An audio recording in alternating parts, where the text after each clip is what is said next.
बुद्ध उपासक उपासिकाओं, मेरे से पूर्व 4 वक्ताओं ने अपनी बात रखी। उन्होंने क्या बोला आपने ठीक से समझा होगा, मुझे नहीं पता लगा क्योंकि मुझे पंजाबी नहीं पता लगती है। लेकिन मैं चाहता हूं कि जो मैं बोलूं वो आपकी समझ में ठीक से आनी चाहिए।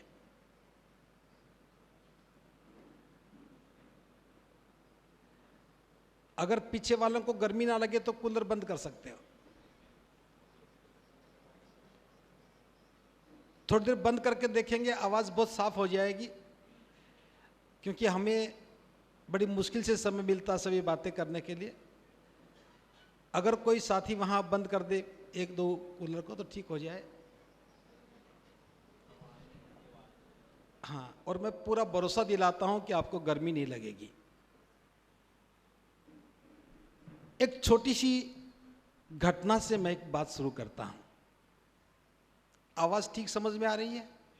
ओके। एक बार महाकारुणिक बुद्ध सावथी में ठहरे हुए थे, जिसे आज हम श्रावस्ती कहते हैं। उस समय उसका नाम सावथी था। उनके पास मोगल्यायन नाम का एक व्यक्ति आया, बड़ा समझदार था। उसके मन में बहुत सारी जिज्ञासाएं थी। आकर के उसने तथागत के सामने अपनी जिज्ञासाएं रखी और तथागत ने उन सब का निराकरण किया, समाधान किया। अंत में मोगल्यायन ने कहा, हे तथागत, मैं देख रहा हूं कि आप दुनिया के महान शास्ता हैं। शास्ता का मतलब है जिसे आप गुरु कहते हैं। आप दुनिया के महान शास्ता हैं। आपके बराबर दुनिया में कोई भी दूसरा मार्गदर्शक नहीं है। तो भी क्या कारण है कि आपकी देशनाओं से, देशना का मतलब है आपके वचनों से, कुछ लोगों का कल्याण तो हो गया और कुछ का तो बिल्कुल भी नहीं हुआ। हे तथागत, क्या कारण है कि कुछ लोगों का ही कल्याण हुआ और कुछ का क्यों नहीं हुआ? तथागत ने इसका सीधा उत्तर नहीं दिया। मोगल्यायन से ही कहा, हे मोगल्यायन, तुम्हारे इस प्रश्न का उत्तर मैं दूंगा, लेकिन उससे पहले जो मैं पूछ रहा हूं तुम उसका उत्तर दो। तथागत ने कहा, मोगल्यायन, क्या तुम सावथी से राजगृह जाने का मार्ग जानते हो? मोगल्यायन ने कहा, हे तथागत, मैं तो राजगृह का ही रहने वाला हूं। अनेकों बार राजगृह से सावथी आया हूं, सावथी से राजगृह गया हूं। मैं इस मार्ग को अच्छी तरह से जानता हूं। तब तथागत कहते हैं, हे मोगल्यायन, तुम्हारे सामने कोई व्यक्ति आए और वो तुमसे राजगृह जाने का मार्ग पूछे और तुम उसे कहो कि यहां से पूर्व दिशा में आगे बढ़ो, एक निश्चित दूरी तय करने के बाद राजगृह आ जाएगा। तुमने उस व्यक्ति को पूर्व दिशा में चलने के लिए कहा और वो व्यक्ति पश्चिम दिशा में चल पड़े, तो क्या राजगृह पहुंचेगा? आप ही बताओ, क्या पहुंचेगा? यही उत्तर मोगल्यायन ने दिया, हे तथागत, वो तो राजगृह कभी नहीं पहुंचेगा। फिर तथागत कहते हैं कि हे मोगल्यायन, उसी समय कोई दूसरा व्यक्ति तुम्हारे सामने आता है और वह भी तुमसे राजगृह जाने का ही मार्ग पूछता है। तुम उसे भी वही मार्ग बताते हो जो पहले वाले को बताया और वो व्यक्ति जैसा तुमने बताया उसी मार्ग पर चला, वो तो राजगृह पहुंच जाएगा। मोगल्यायन ने कहा कि तथागत वो तो राजगृह पहुंच ही जाएगा। अब तथागत कहते हैं कि मोगल्यायन अब तुम ही बताओ, तुम्हारे सामने दो व्यक्ति आए, दोनों को ही राजगृह जाना था और दोनों ने तुम्ही से मार्ग पूछा, तुमने दोनों को एक ही तरह से मार्ग बताया, एक तो राजगृह पहुंच गया और दूसरा नहीं पहुंचा। क्या कारण है कि एक ही पहुंचा और दूसरा नहीं पहुंचा? मोगल्यायन कहने लगा, हे तथागत, इसमें मेरा क्या दोष है? मैंने तो दोनों को एक ही तरह से मार्ग बताया। जिसने ठीक से सुना और ठीक चला वो मंजिल पर पहुंच गया, और जिसने ठीक से सुना नहीं और ठीक चला नहीं, भला वो मंजिल पर कैसे पहुंच सकता है? इसमें मेरा कोई दोष नहीं है। अब बुद्ध कहते हैं, हे मोगल्यायन, तो तुम भी ध्यान से सुनो। मैं किसी का मोक्षदाता नहीं हूं, मैं किसी का मुक्तिदाता नहीं हूं। मैं तो लोगों को उनके कल्याण का मार्ग बता देता हूं। जो ठीक से सुनता है, ठीक से चलता है, उसका कल्याण हो जाता है। जो ठीक से सुनता नहीं, ठीक से चलता नहीं, उसका कल्याण नहीं होता है। मोगल्यायन की समझ में आ गया कि कल्याण करना है, अगर हमें अपना भला करना है तो ठीक से सुनना होगा, ठीक से चलना होगा, बातों को अमल में लाना होगा, तो कल्याण हो जाएगा। लेकिन मैं ये बात आज 2500 वर्ष के बाद पंजाब के मानसा शहर में आकर के क्यों बता रहा हूं? 2500 वर्ष पहले की घटना को आज मैं क्यों बता रहा हूं? क्योंकि मैं भी देख रहा हूं मानसा के लोग ना तो सुनते हैं, ना समझते हैं और ना ठीक चलते हैं। सुनाएंगे सही, लेकिन सुनेंगे बिल्कुल नहीं। हो सकता है आपको मेरी बात बुरी लग रही हो कि पहली बार भंते जी हमारे शहर में आए और हमें उलाहना दे दिया। मैंने उलाहना नहीं दिया, मैंने तो बीमारी को जांचा है यहां बैठ करके। मेरे से पूर्व जिन्होंने बोला, थोड़ा सा मेरी समझ में आया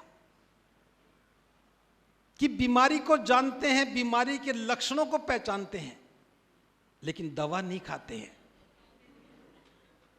इलाज नहीं करवाते हैं।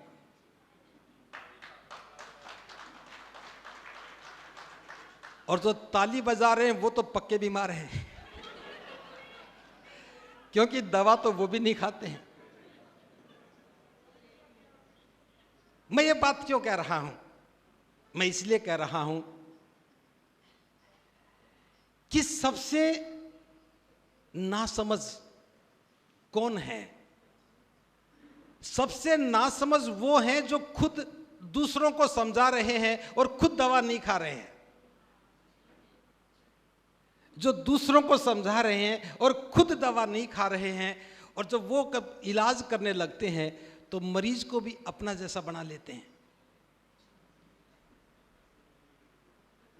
अगर मेरी बात समझ में नहीं आ रही हो तो और विस्तार से समझाता हूं।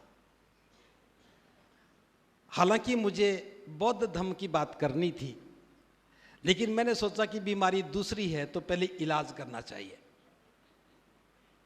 आप में से बाबा साहब डॉक्टर अंबेडकर को कौन कौन मानता है? ईमानदारी से हाथ ऊपर करना, झूठा हाथ मत करना। सारे मानते हैं?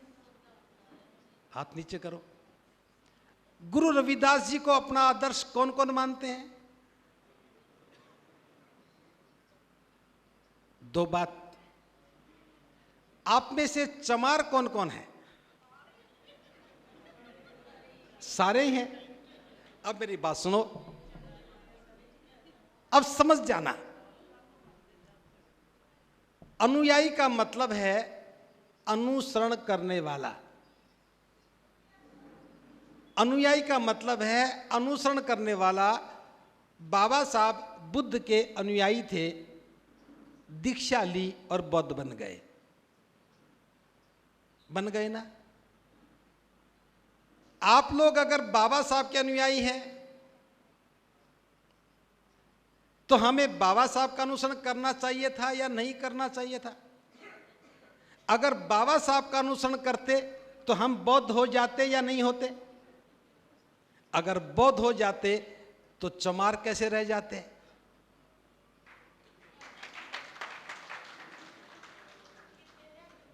अगर चमार भी हैं और बाबा साहब के अनुयायी भी हैं तो आज ही जाकर के अपनी डायरी में लिख लेना, आप गुनाहगार हो। आप उस आदमी की तरह से जो रास्ता तो पूछ रहे हैं, भंते जी हमें रास्ता बता दो, लेकिन मुझे पक्का पता, मैं बताऊंगा सहीगा, लेकिन आप चलोगे उल्टे। क्यों चलोगे? क्योंकि आपका मकसद नहीं है बीमारी का इलाज करना। जिसे बीमारी के लक्षण बताने में आनंद आता हो वो इलाज क्यों करेगा?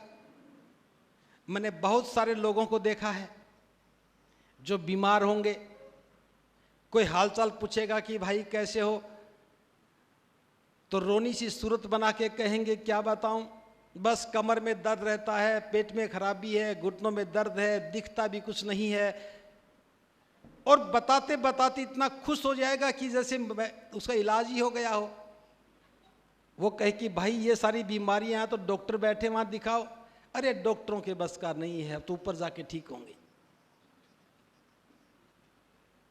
जो लोग मनुवाद को बीमारी मानते हैं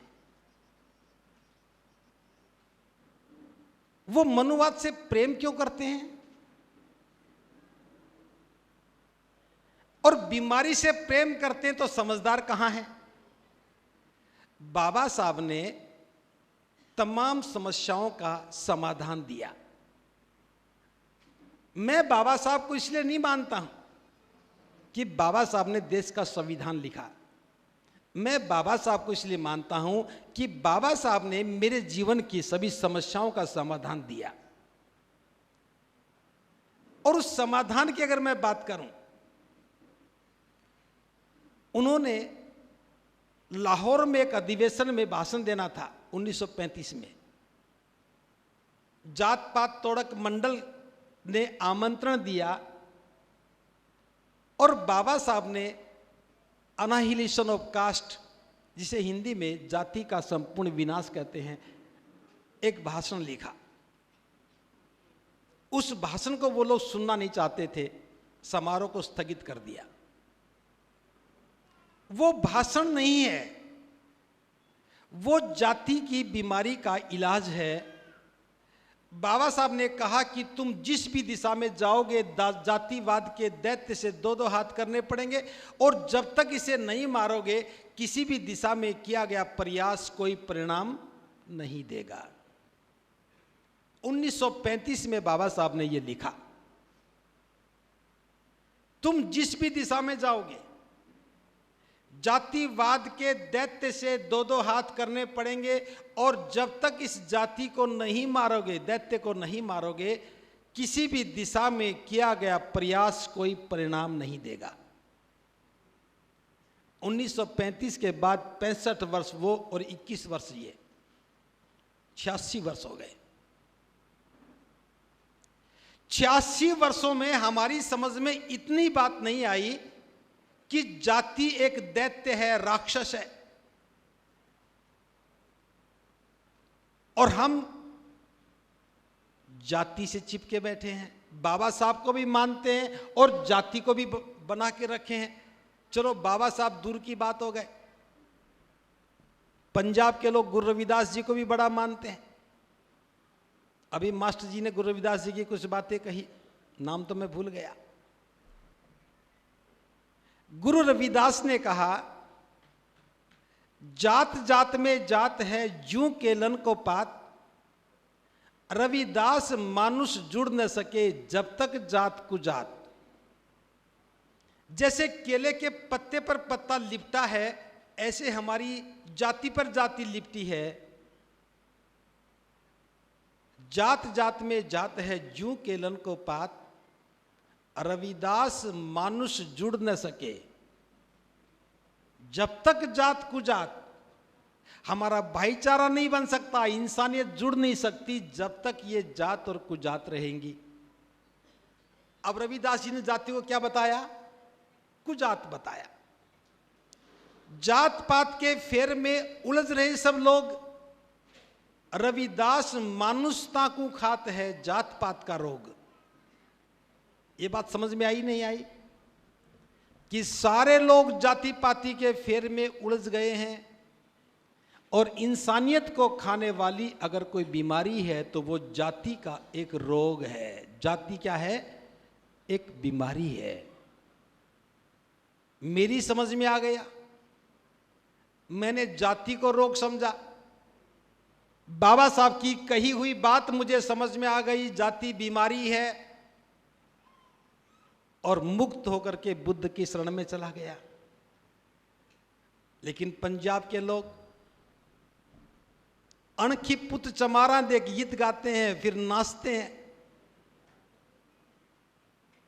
अणखी पुत चमारा दे गीत गाओगे और नाचोगे तो क्या कहलाओगे? और फिर मनुवाद को गालियां दोगे। जाति के नाम पर गीत बना करके जितना जितना नाचोगे, याद रखना मनुवाद उतना उतना मजबूत होता चला जाएगा, और फिर आप नाचोगे, वो तालियां बजाएगा, और लग जाएगा कि पंजाब के लोग तो बड़े बीमार हैं। अब जब चमार अणखी पुत बनकर के नाचेगा तो वाल्मीकि क्या करेगा? वो भी लिपटा पड़ा है। वो कहेगा कि ये अणखी पुत पे नाच रहे हैं, तो अणखी पुत तो वो भी है, अब वो अपने गीत बनाएगा। फिर मज भी सोचेगा कि ये नाच रहे हैं तो मैं क्यों ना नाचूं। फिर कुम्हार भी नाचेंगे, लुहार भी नाचेंगे, सुनार भी नाचेंगे, अपनी अपनी जाति के गीतों पे नाचेंगे, और मनुवाद फलता फूलता रहेगा, और वक्ता आकर के अपना भाषण देकर के जाते रहेंगे। सबको काम मिल गया। काम मिला या नहीं मिला? मुझे भी बड़ा आनंद आएगा बीमारी बताने में। बहुत सारे डॉक्टर ऐसे होते हैं जो इलाज नहीं करते, बस दवाइयां देते रहते हैं। बाबा साहब के जाने के बाद 65 वर्ष हो गए। हमारे समाज के सारे बुद्धिजीवी इलाज कर रहे हैं, और एक भी जाति आज तक टूटी नहीं, जाति के बंधन छूटे नहीं। रविदास जी के नाम पर डेरे बना लिए, और जातियां तोड़ नहीं रहे, तो गीत किसके गा रहे हो? किसके गीत गा रहे हो? अगर गुरु रविदास जी को अपना आदर्श स्वीकार करना है तो जाति को दफन करने के बाद ही हो सकता है। बाबा साहब की विचारधारा को स्वीकार करना है तो जाति से बाहर निकलने के बाद हो सकता है। बाबा साहब ने समाधान दिया, जाति से बाहर निकलने का समाधान दिया। कहा कि बुद्ध की शरण में आओ तो जातियां खत्म हो जाएंगी। और हमने क्या किया? हम समाधान की बात नहीं करते, मंच पर भी सम्मान की बात करते हैं। हम लोग कार्यक्रम भी इसलिए करते हैं कि ताकि सम्मान मिल जाए। मुख्य अतिथि को सम्मान दे दिया, वक्ता को सम्मान दे दिया, श्रोताओं के लिए सम्मान में शब्द बोल दिए, वक्ता भी आयोजनकर्ताओं को सम्मान दे देते हैं शब्दों में। अब यहां सम्मान का कारोबार होता है, समाधान छूट जाता है। क्या हमारे मंच आयोजन हमारे सम्मान के लिए है? मैं यहां समाधान के लिए आया हूं। और सम्मान बटोरने लग जाऊं और गलती से सम्मान में थोड़ी कमी रह जाए, मेरी इच्छाओं के अनुरूप ना हो, तो क्या समाधान दे पाऊंगा? अगर हमारा मकसद समाधान है तो सम्मान को छोड़ देना चाहिए। लेकिन हम क्या पकड़ के बैठ गए? जब भी बाबा साहब की जयंती मनाएंगे सम्मान की बात करेंगे। अगर आयोजनकर्ता गलती से किसी एक का नाम ना बोले तो रूठ जाएगा, मेरा तो नाम बोला ही नहीं, मैं इतना पुराना आदमी हूं, मैंने इतना काम किया, मेरे को तो मंच पे नहीं बैठाया। समाधान को समाधान के रूप में देखते तो आज हमारी पहचान बन जाती है। जाति कैसे खत्म होगी? अगर मैं ये सवाल यहां छोड़ के चला जाऊं और 20 साल के बाद आऊं तो जातियां और मजबूत मिलेंगी, खत्म नहीं होंगी। लेकिन मैं समाधान देके जा रहा हूं, जिसकी समझ में आ जाए उसकी बीमारी इस गेट से बाहर निकलने से पहले खत्म हो जाएगी, और जिसकी समझ में नहीं आए अगली पीढ़ी का इंतजार करना पड़ेगा। बाबा साहब ने क्या समाधान दिया? बाबा साहब ने कहा, जैसे पहाड़ों से नाले निकलते हैं, छोटे छोटे नाले मिलकर के बड़ा नाला बन जाते हैं। किसी भी नाले का कोई नाम नहीं होता, बहुत सारे नाले मिलकर के एक नदी बन जाते हैं और नदी का नाम होता है। ये सतलुज है, रावी है, व्यास है, चिनाब है, गंगा है, यमुना, गोदावरी, कावेरी, सैकड़ों नदियां हैं। जहां से भी नदी शुरू हुई सैकड़ों मील की दूरी तय करती है, उसका वही नाम और वही पहचान रहती है। पंजाब में भी सतलुज सतलुज है, आगे जहां भी जाएगी सतलुज ही रहती है। गंगा हरिद्वार से शुरू होती है, जहां तक जाती गंगा रहती है। लेकिन जब वो नदी समुद्र में समाहित हो जाती है, नदी के समुद्र में जाते ही वो नदी समुद्र बन जाती है, उसका नाम और उसकी पहचान खत्म हो जाती है। ये बात समझ में आई? नदी जहां से चली उसका नाम है, सैकड़ों मील की दूरी तय करती है, वो नदी वही रहती है। लेकिन जो ही वो नदी समुद्र में समाहित हो जाती है, उसकी पहचान खत्म हो जाती है, उसका नाम खत्म हो जाता है और वो नदी समुद्र हो जाती है। बाबा साहब कहते हैं, सैकड़ों नदियां समुद्र में समाहित हो जाती हैं। क्या कोई व्यक्ति उस समुद्र के पानी में से एक बाल्टी पानी निकाल करके बता सकता है कि इस एक बाल्टी पानी में किस नदी का कौन सा हिस्सा है? कोई बता सकता है? समुद्र में सैकड़ों नदियां आई, सारी समाहित हो गई। उस समुद्र के पानी में से एक बाल्टी पानी निकाल करके क्या कोई बता सकता है कि इस एक बाल्टी पानी में किस नदी का कौन सा हिस्सा है? कौन सा सतलुज का पानी है, कौन सा रावी का है, कौन सा चिनाब का है, कौन सा व्यास का है? नहीं बता सकते। बाबा साहब कहते हैं, बौद्ध धर्म भी समुद्र की तरह से है। कोई व्यक्ति किसी भी जाति में पैदा हुआ हो, किसी भी गोत्र में पैदा हुआ हो, लेकिन जब वो बुद्ध की शरण में आता है तो बौद्ध बन जाता है। उसकी जाति की पहचान, उसके गोत्र की पहचान खत्म हो जाती है और वो बौद्ध ही नजर आता है। लेकिन पंजाब में मैंने आकर के देखा, समुद्र में तो आ गए लेकिन नदी नदी रही। समुद्र में तो आ गए लेकिन नदी समुद्र के किनारे पर ठहर गई। दीक्षा तो ले ली, बौद्ध नहीं बने। दीक्षा तो ले ली, समुद्र में नहीं गए। जातियों का प्रेम समुद्र में जाने से रोकता है। गंगा की समझ में आ जाए, रावी की समझ में आ जाए, सतलुज की समझ में आ जाए कि समुद्र में जाने के बाद तो मेरा नाम खत्म हो जाएगा, और वो ठहर जाए, तो समुद्र नहीं बन सकती। झील तो बन जाएगी, समुद्र नहीं बनेगा। पंजाब ठहर गया,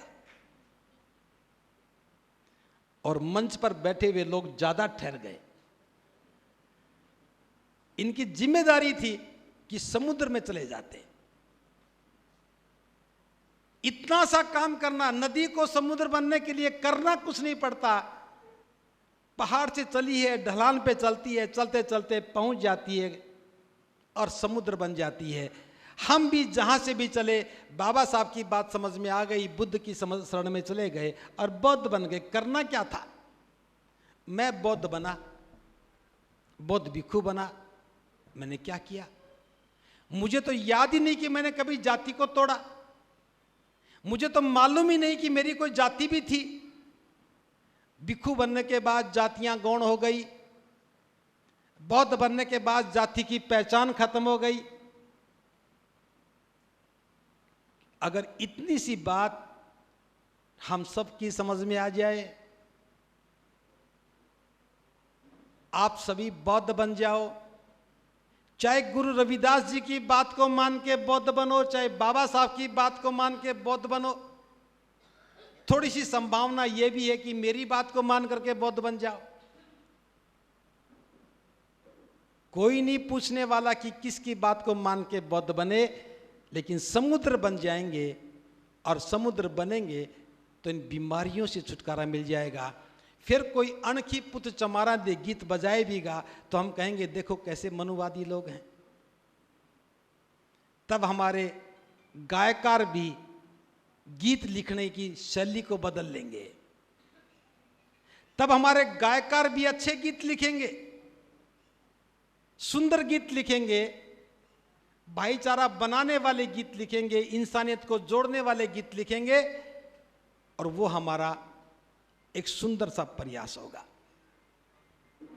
लेकिन हम जातियों में बट करके अभी इस काम से आगे नहीं जा पा रहे।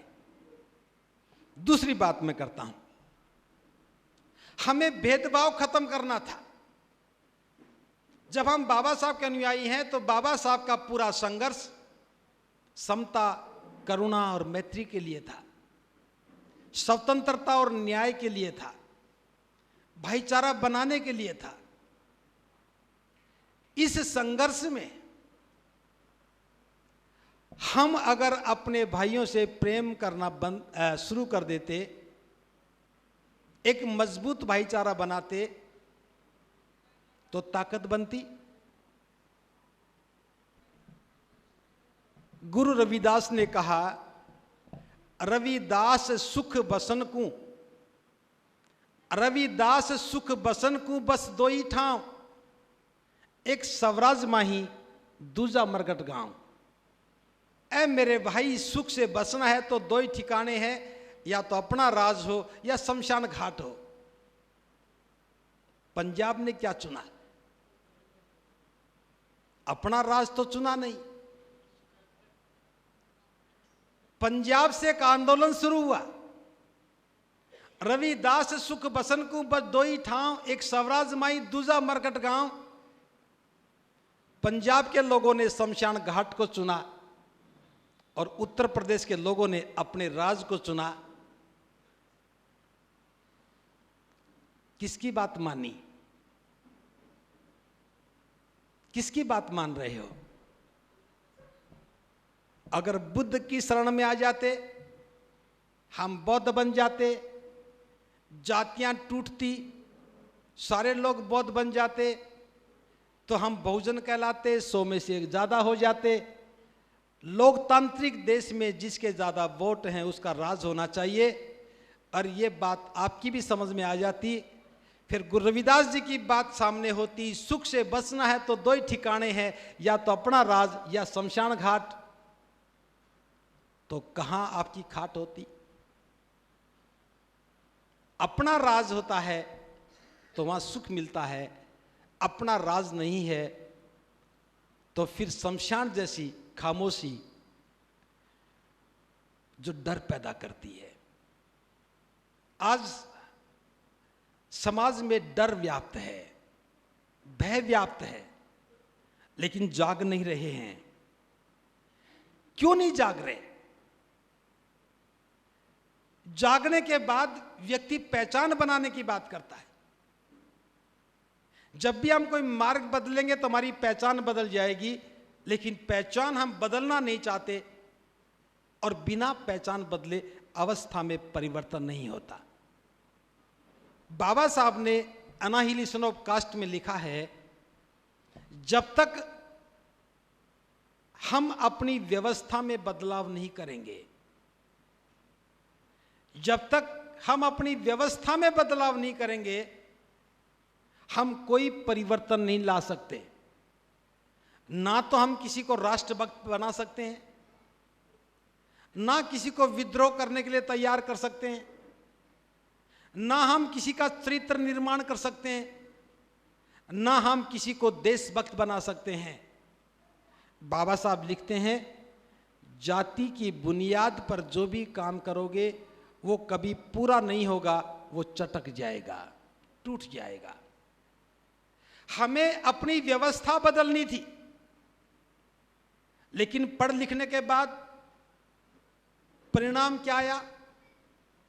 हम कहीं नजर नहीं आते। हमारी क्या पहचान है? एक छोटा सा उदाहरण आपके बीच में दे रहा हूं। एक गरीब व्यक्ति है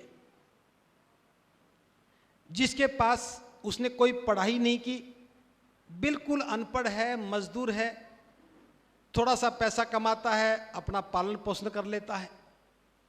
उसे अपने बच्चे की शादी करनी है, चाहे लड़का या लड़की। वो कहीं से उधार लेता है, 1 लाख रुपया लेता, 2 लाख रुपया लेता, शादी कर देता है। मजबूर है, थोड़ा पैसा मिला, थोड़े में शादी कर दी।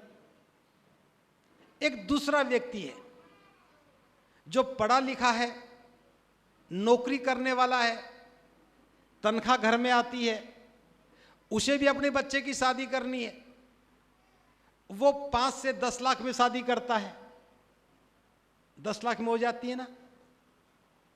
अब एक तीसरा आदमी है, पढ़ा लिखा भी है, समझदार भी है, बड़ा कारोबार है या बड़ी नौकरी है, वो 10 से 20 लाख में शादी करता है।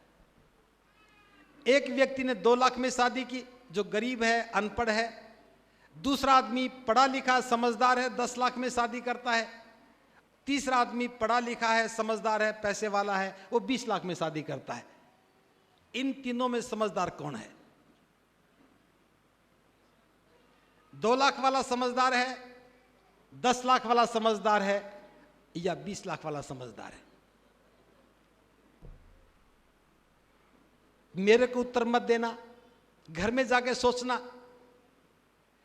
लोग कहते हैं कि पढ़ लिखने के बाद व्यक्ति समझदार हो जाता है, और समझदार आदमी अगर धन की बर्बादी करता है तो उसे समझदार कौन कह सकता है? एक दूसरी व्यवस्था का आदमी है, उसके घर में शादी होती है तो वो भी बैंड बजाता है, उसके भी बारात जाती है। मुझे नहीं पता कि पंजाब के लोग घोड़ी पर बैठते या नहीं बैठते, बैठते हैं क्या? वो भी घोड़ी पर बैठता है, उसका भी बड़ा टेंट लगा है, वो भी बड़ी दावत करता है। पंजाब के लोग पीते या नहीं पीते आपको पता होगा, नाचते भी हैं। एक बाबा साहब का अनुयायी है, पढ़ा लिखा है, नौकरी वाला है, उसके भी बेटे की शादी है या बेटी की शादी है। उसके घर में भी जब बारात आती है या बारात जाती है, बारात भी है, बैंड भी है, टेंट भी है, दावत भी है, शराब भी है, नाच भी है। क्या अंतर है?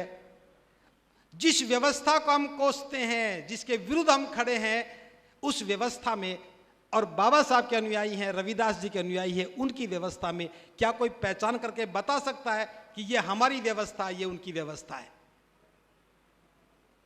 शादी करने के तरीके नहीं बदल पाए हम आज तक। मैं तो यहां पहली बार आया हूं, लेकिन आने के बाद समझने में देर नहीं लगी। शादी में कौन सा गीत पहले गाया जाना चाहिए, कौन सा बाद में गाया जाना चाहिए, इसमें भी आज तक कोई परिवर्तन नहीं हुआ होगा। मरने के बाद जैसे दूसरी व्यवस्था के लोग रोते हैं, जितने दिन वो रोते हैं उतने ही हम रोते होंगे। शरीर को जलाने के बाद उतनी हड्डियां हम भी उठाते होंगे, फिर लेकर के गंगा जी में जाते होंगे, वहां से एक पानी की बोतल लेके आते होंगे, फिर सभी लोगों की इकट्ठा करके छींटे मारते होंगे। जिसके छींटे लग जाते हैं वो आमंत्रण है इस बात का कि तुम्हारे घर में भी कोई मरेगा तो अस्थियां लेकर के वहीं जाना है, फिर एक बोतल लेके आनी है। ये निमंत्रण है मरने वाले लोगों के लिए। क्या अंतर है जिस व्यवस्था को मनुवादी व्यवस्था कहते हो उसमें और जिस जो आपकी व्यवस्था उसमें? मरने के बाद रोने से लेकर के अस्थियां बहाने तक और दावत खाने तक कोई हमारी व्यवस्था में बदलाव है? तो फिर कौन करेगा? किसको शुरुआत करनी थी? हमें अपनी पहचान बनानी थी कि हम बाबा साहब के अनुयायी हैं, हम गुरु रविदास जी के अनुयायी हैं, हम महाकारुणिक बुद्ध के अनुयायी हैं। हमारी ये परंपराएं हैं, हमारे ये पर्व हैं, हमारे ये प्रतीक हैं। लेकिन ना तो हमने कोई पहचान बनाई, ना हमने परंपरा बनाई, ना हमने प्रतीक बनाए, तो फिर कैसे समझ में आएगा कि हम कौन हैं? आपकी पहचान को देख करके कोई भी भ्रमित हो सकता है। किसी के घर में शादी हो तो देख करके कोई भी भ्रमित हो सकता है। किसी के घर में कोई मरा हो तो रोने की स्टाइल को देख करके कोई भ्रमित हो सकता है। तो बिना पहचान के सम्मान नहीं मिलता है। हम दूसरे की व्यवस्था का अनुसरण कर रहे हैं। व्यवस्था जिसकी होती है सम्मान का हकदार वही होता है। हमारी अपनी कोई व्यवस्था नहीं, इसलिए हमारे पास हमारा सम्मान भी नहीं। ये क्यों हुआ? वो इसलिए हुआ, डॉक्टर बीमारी को जांचता है, बीमारी का पता लगाता है और दवा देता है, कहता है कि इसको ऐसे ऐसे खाना है, ठीक हो जाओगे। बाबा साहब हमारे डॉक्टर हैं, उन्होंने बीमारी को जांचा और इलाज दिया, कहा कि ऐसे ऐसे खाना है, और हम दवा लेकर के जेब में घूम रहे हैं। देखो बाबा साहब ने ये दवा दी, देखो बाबा साहब ने ये बौद्ध धम्म दिया, देखो बाबा साहब ने बुद्ध की बात बताई, वहां समता है, करुणा है, मैत्री है, न्याय है। देखो बाबा साहब के धम्म में कोई जाति नहीं, देखो बाबा साहब के धम्म में महिला पुरुष में कोई गैर बराबरी नहीं।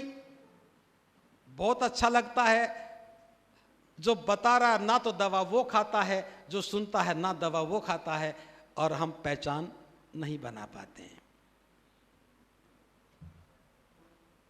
बौद्ध धर्म की क्या पहचान? मानव मानव एक समान। इस बात में भरोसा करते हो, हां या ना? तो सबसे पहला काम है, जो आपके घर में आपकी जीवन संगिनी है उसको अपने बराबर समझ के देखो। आप अपनी तरह उसे भी स्वतंत्र करके देखो। मानव मानव एक समान की बात की शुरुआत अपने घर की दहलीज से होनी चाहिए। लेकिन महिलाओं की बात आती है तो सारे सारे पुरुष 14वीं सदी में पहुंच जाएंगे। पहुंचेंगे नहीं पहुंचेंगे? महिलाओं के मामले में सारा देश एक जैसा है। हमने कितनी भी शिक्षा ले ली हो, चाहे हम कुछ भी बन गए, डॉक्टर बने हो, इंजीनियर बने हो, प्रोफेसर बने हो, वकील बने हो, महिलाओं के मामले में हम बिल्कुल वो के वो हैं जो अनपढ़ आदमी था। हो सकता है कोई अपवाद हो। हमें पहचान बनानी थी। हमें पहचान बनाने की बजाय इसके साथ साथ हमें बाबा साहब की विचारधारा का पोषण करना था, विचारधारा का रोपण करना था। हम क्या करने लगे? अनुसरण किया नहीं, विचारधारा की बात करते नहीं, बस भाषण करने लगे। करना अनुसरण था और भाषण देने लगे, और यहीं आकर के हमारा मिशन डाइवर्ट हो गया। हमें प्रचार और प्रसार करना था, विचारधारा का प्रचार और प्रसार करना था, और हम संगठनों का निर्माण करने लग गए। हम सभी संगठनों का निर्माण कर रहे हैं, हर कोई संगठन का ही प्रचार प्रसार कर रहा है। भूल जाता है कि बाबा साहब कौन थे, बाबा साहब ने क्या कहा। हमें करुणा और मैत्री से बात करनी थी, हम आक्रोश में भर के बात करते हैं। हम दूसरे को कोसने लग जाते हैं। जिसने जातियां बनाई वो उसके अपने हित में बनाई। जिसे जाति पसंद ना हो वो जाति को गालियां क्यों दे। जिसको मनुवाद पसंद ना हो वो उसका हिस्सा क्यों बने। कोई व्यक्ति पूजा पाठ करके खुश होता हो, करता रहे। जिसे पूजा पाठ नहीं करनी हो वो उसका हिस्सा क्यों बने। जिसे अज्ञानता से बाहर निकलना हो वो अज्ञानताओं को बुरा क्यों बताए। गुरु रविदास ने कहा, जहां अंधविश्वास है ता सत्य परख नाही, रविदास सत्य सोही जान ही, जो अनुभव हो मन माही। लेकिन हमने क्या किया, हमने खुद अज्ञानता को पकड़ लिया, अनुभव को छोड़ दिया। एक बात मैं आपको इसलिए बता रहा हूं कि समझ में आ जाए। गुरु रविदास ने कहा, मन चंगा तो कठौती में गंगा। बहुत साधारण सी बात है, मन चंगा तो कठौती में गंगा। हमें मन को साफ करना था, मन को निर्मल करना था। अगर मन साफ हो जाता तो कठौती यानी कि जो बर्तन में पानी रखा है वही गंगा है। ये बात किसने कही, किसने कही? गुरु रविदास ने। अब काम तो यह करना था कि सारे लोगों को मिलकर के मन चंगा करना था, और हम गंगा को पकड़ के बैठ गए। मन छूट गया, गंगा पकड़ ली। अब गंगा में दमड़ी डाली। क्या रविदास जी ने कहा कि मैंने दमड़ी दी? लिखा कहीं? फिर गंगा ने सोने का कंगन दिया। क्या गुरु रविदास जी ने कहा कि गंगा ने कंगन दिया? ये किसने कहा? जिसने भी कहा वो गुरु रविदास जी नहीं है। गुरु रविदास ने कहा कि मन चंगा तो गंगा की कोई बात नहीं। लेकिन जो गंगा की पूजा करते थे उन्होंने कहा गुरु रविदास ने दमड़ी दी तो गंगा ने कंगन दे दिया। गुरु रविदास ने मंत्र बोला तो शालिग्राम की मूर्ति तैरने लग गई। गुरु रविदास जी आए तो गंगा उल्टी घूमने लग गई। और हमने किसकी कहानियां सुनना शुरू की? गंगा की। पकड़ना था मन को, पकड़ लिया गंगा को। कैसे कल्याण होगा? जो मैं बात बता रहा हूं इसलिए एक एक बात स्पष्ट इसलिए कर रहा हूं, जो हम गलतियां कर रहे हैं हमें समझ में आना चाहिए कि हमारी प्राथमिकता गंगा जाने की नहीं है। हमारा काम गंगा में जाना नहीं है। कभी आप भी पैसे फेंकने लगो, हो सकता है सोने का कंगन ही मिल जाए। आज तक गंगा में एक ही कंगन बना, वो भी गुरु रविदास जी को ही मिला। उनको भी नहीं मिला। किसको मिला? जिसको मिला उससे आपका क्या संबंध? ये कथाएं, ये कहानियां हमारे मन को भ्रमित करती हैं। जहां अंधविश्वास है ता सत्य परखना ही, रविदास सत्य सोही जानी, जो अनुभव हो मन माही। इस सरकार ने गंगा की बड़ी सफाई की, ना तो गंगा मिली, ना कंगन मिला, ना फैक्ट्री मिली।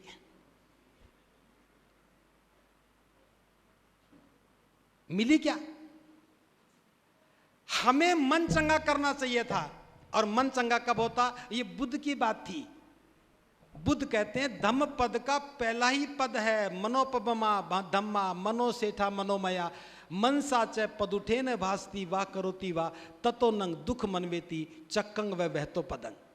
पाली भाषा में, हिंदी में है कि दुनिया के सारे काम मन से हुए। मन सबसे सुंदर है, मन मनोमय है। जो व्यक्ति मन से बुरा सोचता है तो बुरा ही करता है, और बुरा करता है तो दुख उसके पीछे ऐसे लग लेते हैं जैसे बैल के कंधे पर जुड़ी हुई गाड़ी के पहिए। बैल के कंधे पर गाड़ी जुड़ी है, अब बैल कितना भी तेज दौड़े, गाड़ी में बोझ लदा है, तो बोझ किसके ऊपर है? कंधे पर है। बैल तेज दौड़ेगा तब भी बोझ कंधे पर है, बैल धीरे चलेगा तब भी बोझ कंधे पर, रुक जाएगा तब भी बोझ कंधे पर है। जब तक गाड़ी का बैल के कंधे पे जुड़ा होना जारी रहेगा, दुख नहीं हट सकते। ये दुख कैसे आया? मन से बुरा सोचा और बुरा करने से। दूसरे पद में है, मैं हिंदी में बता रहा हूं कि जो व्यक्ति मन से अच्छा सोचता है और अच्छा करता है तो सुख उसके पीछे ऐसे लग लेते हैं जैसे कभी भी साथ ना छोड़ने वाली हमारी परछाई। अगर व्यक्ति मन से अच्छा सोचता है और अच्छा करता है तो उसके साथ उसकी परछाई ऐसे लग लेती है, ऐसे सुख लग लेते हैं। बुद्ध ने मन को ठीक करने के लिए कहा, गुरु रविदास ने मन को चंगा करने के लिए कहा, और हमने गंगा को पकड़ लिया। बात समझ में आ गई? हमें महापुरुषों की विचारधारा का उपयोग करना था, और हमने महापुरुषों की तस्वीरें लगा ली। जाते कहेंगे देखो जी मेरे घर में सारे महापुरुष हैं, गिनती करो, किसी के घर में 5 होंगे तो किसी के में 25 भी होंगे। किसी एक महापुरुष की एक बात को जीवन में उतार लेते तो कल्याण हो जाता। हमने महापुरुषों को बोझ तो बना लिया, उपयोग नहीं किया। बाबा साहब की बातों का उपयोग करो, कल्याण हो जाएगा। बुद्ध की बातों का उपयोग करो, कल्याण हो जाएगा। गुरु रविदास जी की बातों का उपयोग करो, कल्याण हो जाएगा। सावित्री बाई की बातों का उपयोग करो, कल्याण हो जाएगा। लेकिन हम तो महापुरुष अपने सम्मान के लिए लगा रहे हैं। हम अपने घर में महापुरुष लगा रहे हैं, तस्वीरें लगा रहे हैं। ये महापुरुषों का सम्मान है या हमारा सम्मान है? महापुरुषों का सम्मान तो जब होता जब हम उनकी बताए हुए मार्ग पर चलते। इसलिए महापुरुषों की तस्वीरों का उपयोग तो करो, लेकिन विचारधारा को, विचारों को आचरण में उतारो। हमारा प्रयास होना चाहिए था हम सब मिल बैठ करके गरीबी दूर करने का काम करते। हमारा प्रयास होना चाहिए था कि जो जाति भेद है, जो छुआछूत है, जो ऊंच नीच की भावना है, इसको खत्म करने की बात करते। हमारा प्रयास होता कि हम कारोबार करके अपने नौजवानों को रोजगार देने की बात करते। हमारा प्रयास होना चाहिए था कि हम मकान ना बना करके दुकान बनाते। एक दुकान से आप चाहे जितने मकान बना सकते हो, और एक बड़ा मकान बना करके आप एक दुकान नहीं खोल सकते। आज हम इस सदन में एक कार्यक्रम कर रहे हैं। आप में से बहुत सारे लोग होंगे जो अपने अपने मकानों में इतना पैसा लगा रखा होगा कि उसमें इतना बड़ा हॉल बन जाता। सारे लोग मिलकर के एक हॉल नहीं बना सके, सबने मकान बना लिए। हमें सामुदायिक भवन बनाना चाहिए था। आपका मकान 250 गज में है, 2 गज यहां दे देते। आपने 1 करोड़ रुपया मकान में लगाया, 1 लाख इधर दे देते। अगर एक एक गज जमीन के पैसे भी देते, 1000 लोग मिलकर के बहुत बढ़िया विहार बना लेते। लेकिन हमारी प्राथमिकताएं नहीं है।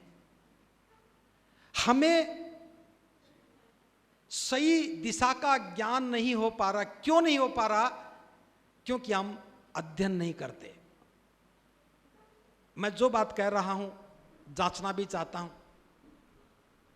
आप में से ईमानदारी से बताना, मैं कोई सवाल नहीं पूछूंगा, कितने लोग हैं यहां बैठे हुए जिन्होंने बाबा साहब के द्वारा लिखी हुई किन्हीं 3 पुस्तकों को पढ़ा हो?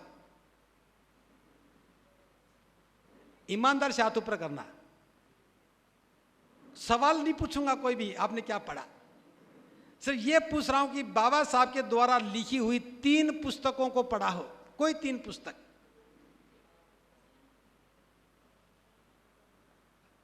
अब ये बात क्यों पूछ रहा हूं?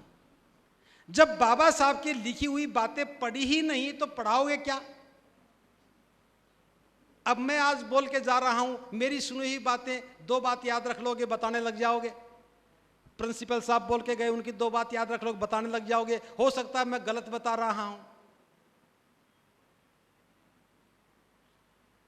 हम गलत सीख रहे हैं, हम पढ़ नहीं रहे हैं। अगर समझ में आ जाता, पढ़ते तो समझ में आ जाता। एक गलती बता रहा हूं। बाबा साहब ने एक सूत्र दिया और जालंधर में आके बोला बाबा साहब ने, पहला कहा शिक्षित करो, दूसरा क्या था? क्या था? दोबारा बोलो, जोर से बोलो। पहला, दूसरा, तीसरा? हाँ जी, पहला था शिक्षित बनो, दूसरा? हाँ जी,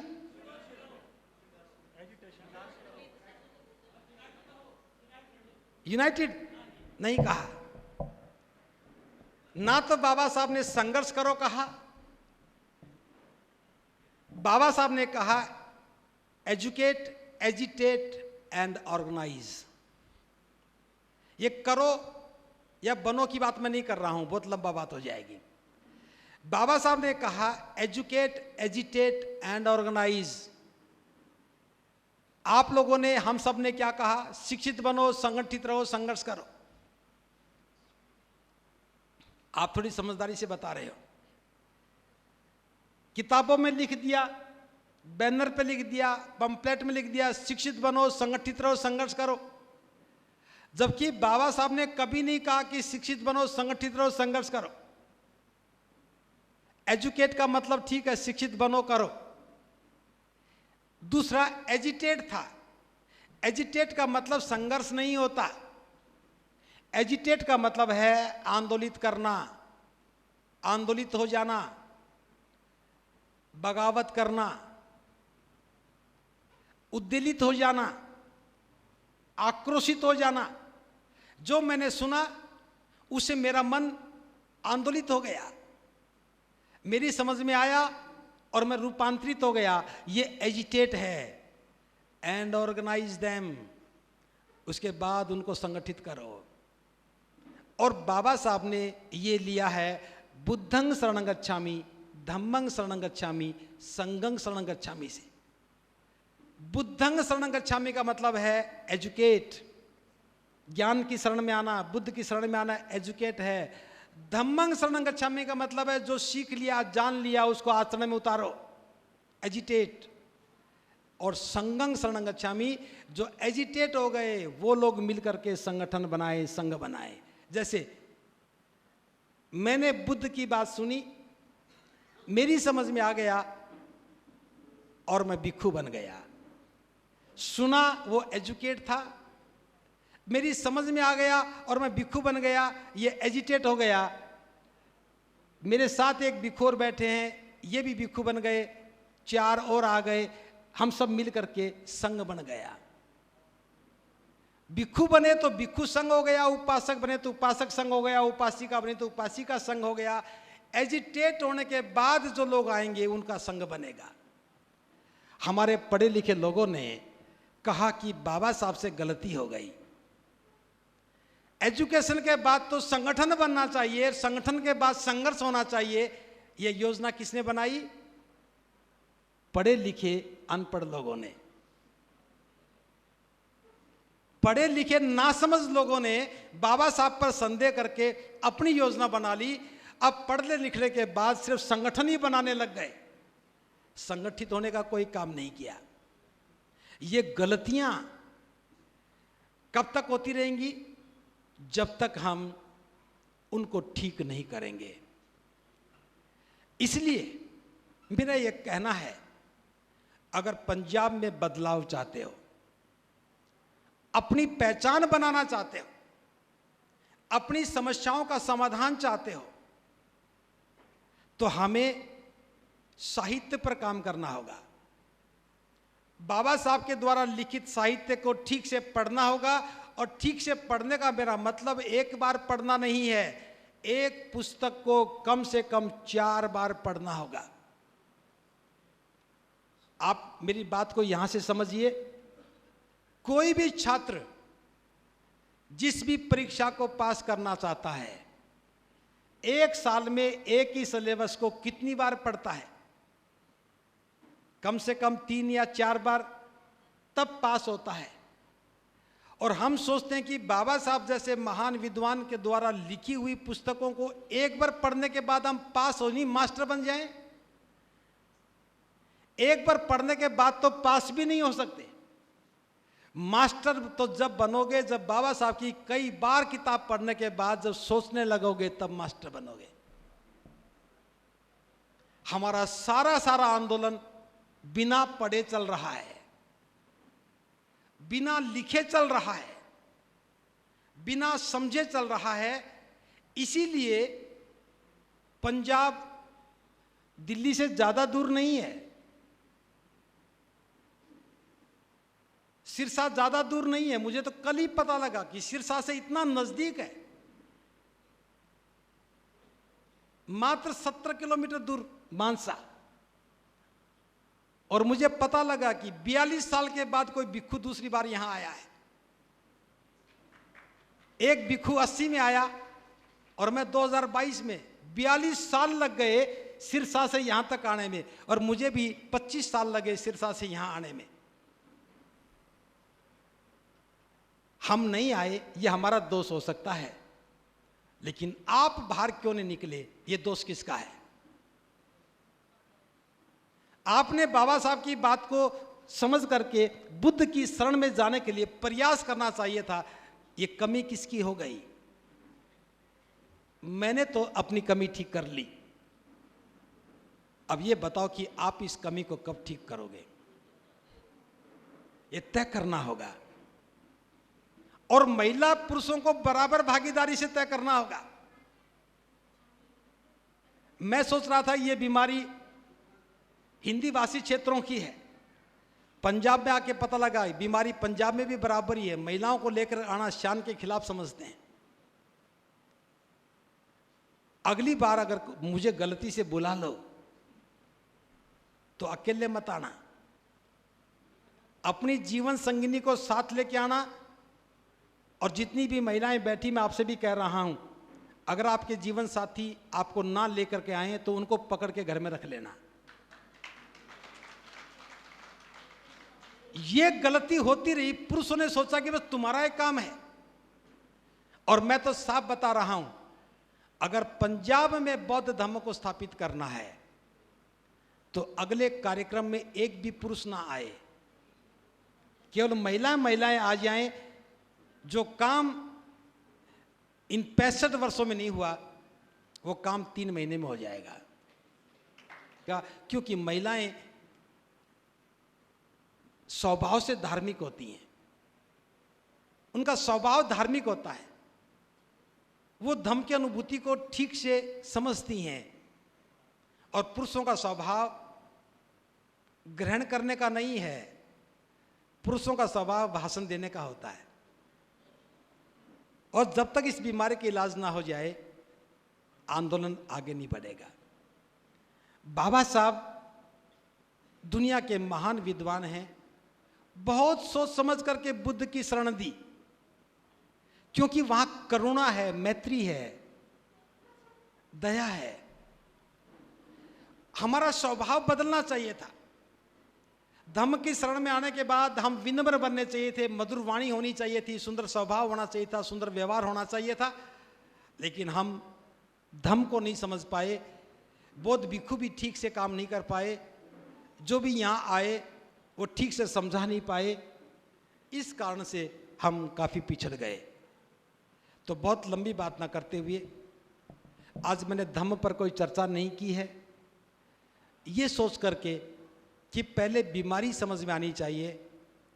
आप चाहे बाबा साहब का नाम लें, चाहे बुद्ध का नाम लें, चाहे रविदास जी का नाम लें, चाहे कबीर साहब का नाम लें, आप जिसको भी मानते हैं, उनकी किसी भी बात को जानते हैं, उस पर अमल करना शुरू कीजिए। केवल सत्संग कहकर के समय मत बिताइए, केवल गीत गाने को सत्संग मत मानिए। सत्संग का मतलब है जो सच है उसका संग करना, और संग का मतलब है उसका अनुसरण करना, आचरण में उतारना। इन शब्दों को समझे बिना हमें मिशन समझ में नहीं आएगा। आपने मेरी बातों को बड़े ध्यान से सुना, मुझे समय दिया, मुझे आमंत्रण दिया, आप सबके लिए बहुत बहुत साधुवाद। मैं ये तो नहीं जानता हूँ कि किसकी पहल से मैं यहाँ आया, लेकिन जिन्होंने भी मन में ख्याल आया, उपासिका जी भी शायद इस दौड़ में हैं, उन्होंने भी याद किया। आपका नाम भूल गया हूँ, क्या नाम है? विजय प्रकाश, बलदेव प्रकाश जी हैं, और जो भी साथी जिन्होंने बुलाया है उन सबके लिए बहुत बहुत साधुवाद। आप लोगों के लिए बहुत बहुत साधुवाद। मैंने थोड़ी देर गर्मी में आपको मारा, और मुझे विश्वास है कि आपको गर्मी नहीं लगी होगी। नहीं लगी ना? क्योंकि जब तक मुझे नहीं लगेगी आपको भी नहीं लगेगी। तो मैं आपको बस एक छोटा सा अनुरोध कर रहा हूं, एक दिन के 1 घंटे के प्रयास से सैकड़ों वर्ष पुरानी बीमारियां ठीक नहीं होती हैं। आप चाहते हैं कि ये बीमारी ठीक हो जाए, हमारे अंदर भी करुणा और मैत्री जाग जाए, हमारा भाईचारा बन जाए, जातियां खत्म हो जाएं, अज्ञानता अंधविश्वास से हम बाहर निकल जाएं, हमारे कारोबार खड़े हो जाएं, भाईचारा बन जाए, हम एक दूसरे से प्रेम करने लगें, महिला पुरुष का भेद खत्म हो जाए, तो आपको प्रशिक्षण लेना होगा। बंद कमरे में बैठ कर के कई कई घंटे आपको सीखना होगा, अध्ययन करना होगा। अगर इस काम के लिए कभी मेरी आवश्यकता समझें तो मैं तैयार हूँ। अगले आमंत्रण का इंतज़ार करूँगा। उम्मीद है कि कुछ लोगों के मन में भाव आएगा और मैं अपने काम को पूरा कर पाऊँगा। इन्हीं शब्दों के साथ पुनः आप सबके लिए साधुवाद। भवतु सम्मंगलम्।